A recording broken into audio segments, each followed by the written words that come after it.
ಭಟ್ಕಳ ಹಾಗೂ ಕಾರವಾರ ಮಾರ್ಗದ ರಾಷ್ಟ್ರೀಯ ಹೆದ್ದಾರಿ ಪಕ್ಕದಲ್ಲಿ ಸಾರ್ವಜನಿಕರು ರಾಶಿ ಕಸವನ್ನು ಸುರಿದು ಹೋಗುತ್ತಿದ್ದು ಹೆದ್ದಾರಿಯಲ್ಲಿ ಸಂಚರಿಸುವ ಪ್ರಯಾಣಿಕರು ಮೂಗು ಮುಚ್ಚಿಕೊಂಡು ಓಡಾಡುವಂತಹ ಪರಿಸ್ಥಿತಿ ನಿರ್ಮಾಣವಾಗಿದೆ. ಭಟ್ಕಳ ತಾಲೂಕಿನ ಹೇವಳೆ ಪಂಚಾಯತ್ ವ್ಯಾಪ್ತಿಗೆ ಒಳಪಟ್ಟ ಪ್ರದೇಶವಾಗಿದ್ದು ಭಟ್ಕಳ ಹಾಗೂ ಕಾರವಾರ ರಾಷ್ಟ್ರೀಯ ಹೆದ್ದಾರಿ ಪಕ್ಕದಲ್ಲಿ ನಿತ್ಯ ಸಾರ್ವಜನಿಕರು ರಾಶಿ ಕಸವನ್ನು ಸುರಿದು ಹೋಗುತ್ತಿದ್ದಾರೆ.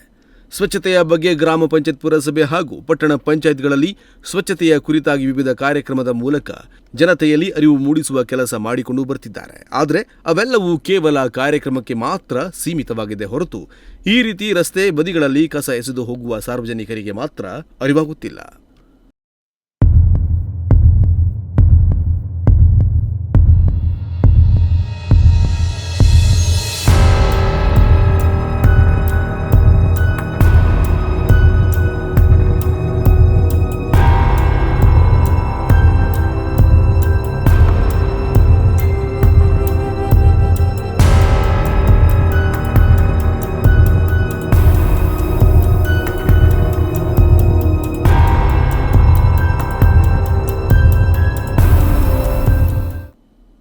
ಇಷ್ಟು ದಿನ ನಗರ ಹಾಗೂ ಗ್ರಾಮೀಣ ಭಾಗದ ಒಳ ರಸ್ತೆ ಪಕ್ಕದಲ್ಲಿ ಕಸ ಎಸೆದು ಹೋಗುತ್ತಿದ್ದ ದೃಶ್ಯ ಕಂಡುಬರುತ್ತಿತ್ತು.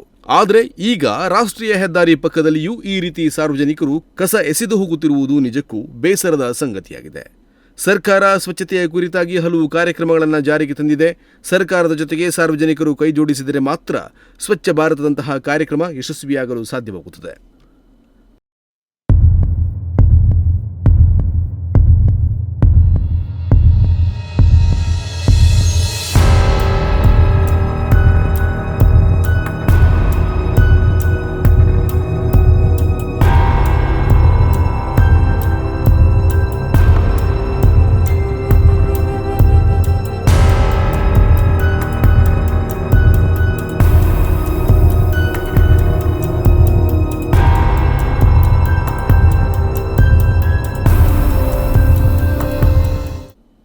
ಇನ್ನೂ ರಾಷ್ಟ್ರೀಯ ಹೆದ್ದಾರಿ ಆಗಿರುವುದರಿಂದ ಪ್ರತಿನಿತ್ಯ ಸಾವಿರಾರು ವಾಹನಗಳು ಸಂಚರಿಸುತ್ತವೆ, ಪಾದಾಚಾರಿಗಳು ಸಂಚರಿಸುತ್ತಾರೆ.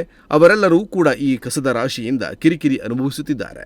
ಕೊಳೆತ ಪ್ಲಾಸ್ಟಿಕ್ ವಾಸನೆಯಿಂದ ಮೂಗು ಮುಚ್ಚಿಕೊಂಡು ಓಡಾಡುವ ಪರಿಸ್ಥಿತಿ ಬಂದೊದಗಿದೆ. ಇನ್ನು ಹೆದ್ದಾರಿ ಪಕ್ಕದಲ್ಲಿರುವ ಕಸದ ರಾಶಿಯನ್ನು ಎಳೆದು ರಸ್ತೆಗೆ ತರುವ ನಾಯಿಗಳಿಂದ ಅಪಘಾತವಾಗಿ ಸಾವು ನೋವು ಸಂಭವಿಸುವ ಭಯ ಮತ್ತೊಂದೆಡೆ.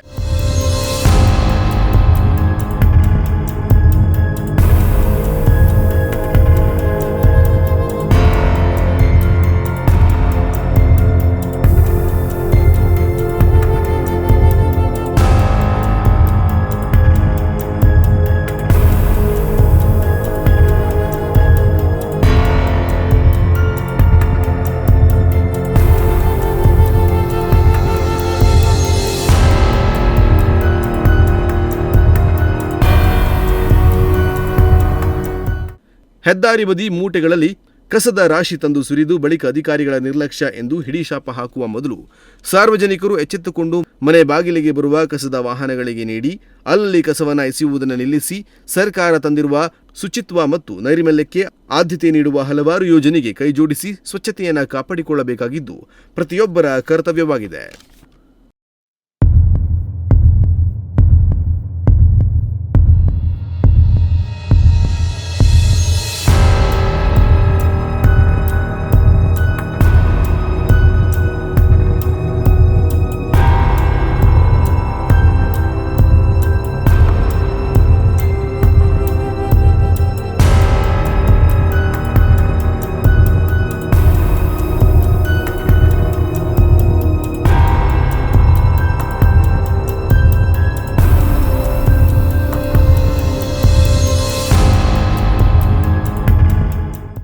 ಒಟ್ನಲ್ಲಿ ದೇಶವನ್ನ ಸ್ವಚ್ಛವಾಗಿಡುವಲ್ಲಿ ಕೇವಲ ಕಾರ್ಯಕ್ರಮಗಳು ಮಾತ್ರ ನೆರವಾಗಲಾರದು. ಅದನ್ನು ಸರಿಯಾದ ರೀತಿಯಲ್ಲಿ ಅರ್ಥೈಸಿಕೊಂಡು ಸ್ವಚ್ಛತೆ ಕಾಪಾಡಿಕೊಳ್ಳುವುದು ಸಾರ್ವಜನಿಕರ ಜವಾಬ್ದಾರಿಯಾಗಿದೆ. ಇನ್ನಾದರೂ ಈ ಬಗ್ಗೆ ಸಂಬಂಧಪಟ್ಟ ಅಧಿಕಾರಿಗಳು ನಿಗಾ ವಹಿಸಿ ಹೆದ್ದಾರಿ ಪಕ್ಕದಲ್ಲಿ ಕಸ ಎಸೆಯುವವರಿಗೆ ಬಿಸಿ ಮುಟ್ಟಿಸುವ ಕೆಲಸ ಮಾಡಬೇಕಿದೆ.